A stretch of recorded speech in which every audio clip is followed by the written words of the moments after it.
गाड्या सुटल्या या मैदानाचा क्रमांक आदतचा 4 पळतोय आणि 4 मध्ये लढत चालू. सुंदर गाड्या पळतात आणि सुंदर गाडी पळतोय बकासूर आणि पाखऱ्याची गाडी अतिशय सुंदर.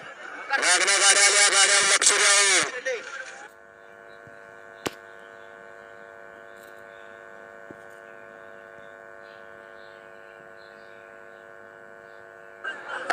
आता इथनं पुढे 7 मिनिटाचा गजर लावला जाणार आहे.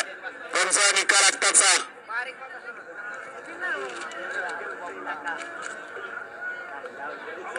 क्रमांक 4 चा निकाल